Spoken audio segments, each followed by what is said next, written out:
এই যে আমরা যারা চা বাগানে কাজ করি আমাদের গায়ের রং কিন্তু কালো।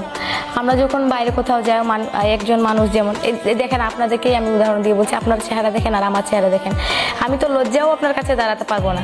কেননা আমাদের সমাজটা এমন এক জায়গায় এসে দাঁড়িয়েছে, একজন সুন্দর মানুষ একজন কালো মানুষকে দেখলে পরে হাসাহাসি করে, কথাবার্তা বলে। মানে আমরা যখন বাইরের মানুষের সাথে কথা বলি, মানে আমাদের যদিও আমাদের দুঃখটা যদি আমরা প্রকাশ করতে চাই, মানে আমরা প্রকাশও করতে পারি না। কেননা একজন ওই মানুষ এত সুন্দর মানুষ, ওই মানুষ এত শিক্ষিত মানুষ, ওর কাছে গিয়ে আমি কিভাবে কথা বলবো? আমার দুঃখের কথাটা আমি কিভাবে প্রকাশ করব? এমন একটা সমাজ এসে দাঁড়িয়েছি যে শিক্ষিত সমাজরা, মানে আমরা যারা চা বাগানের মানুষ আছি, আমাদেরকে নিয়ে হাসাহাসি করে।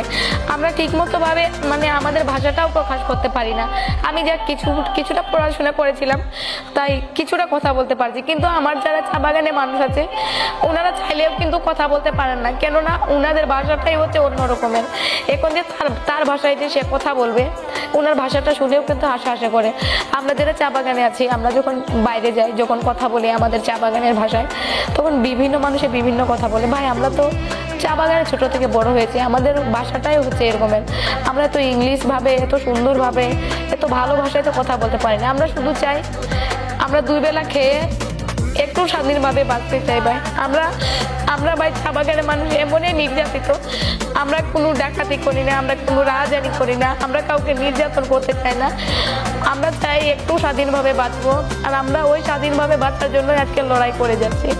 আমরা আশা করছি আমাদের এই লড়াইয়ে আপনারা সকলের সাথে থাকবেন এবং ততদিন পর্যন্ত সাথে থাকবেন যতদিন পর্যন্ত না আমাদের এই লড়াই আমরা জিততে পারছি। এই লড়াইটা ভাই আমাদের জীবন মরণের প্রশ্ন।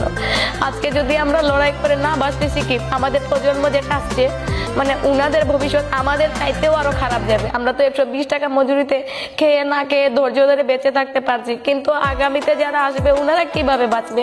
আমরাই যদি না বাঁচি, আমরা আরেকজনকে কিভাবে মানে এরকমের আশ্বাস দিব যে আমাদের জীবনের লড়াইটা এরকম আছে, তোমরাও লড়াই করে বাঁচো? আমরা তো লড়াইয়ে সফল হতে হবে। আমরা যদি সফল না হয় তাহলে আমাদের দেখে আরেকজন কিভাবে লড়াই করবে? তিনি তো এমনিতে মানে তাদের ভিতরে তো কোনো বিশ্বাসই থাকবে না যে এই লড়াই সংগ্রামের কোনো মানেই নাই। যারা বাঁচার চেষ্টা করবে, বাঁচার জন্য একটু লড়াই করতে চাইবে, তারা আর বাঁচার জন্য লড়াই করতে চাইবে না, বলবে এরকম দুঃখে দুঃখে বাঁচার চেয়ে বা মরে যাওয়া অনেক ভালো।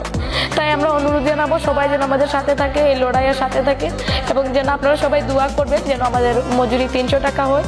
এবং আমি দেশবাসীর কাছে এটুকুই বলতে চাইছি যে আমরা ভাই চা বাগানের মানুষ, আমাদেরকে এতটাও মানুষ ভাববেন না আপনারা। আমরা শুধু জাস্ট একটু বাঁচতে চাইছি। আমাদের কালারটা হচ্ছে কালো, আমরা কিন্তু জন্মগত কালো না। আমরা চা বাগানে কাজ করতে করতে, পরিশ্রম করতে করতে আমরা পুষ্টিকর খাবার খাইতে পারি না, যার জন্য আমাদের চেহারা আজকে এরকম। সবাই আমরা একসাথে হাতে হাত মিলিয়ে, কাঁধে কাঁধ মিলিয়ে আমরা আমাদের অধিকারটুকু আদায় করতে চাইছি। আপনারা আমাদের সাথে থাকবেন।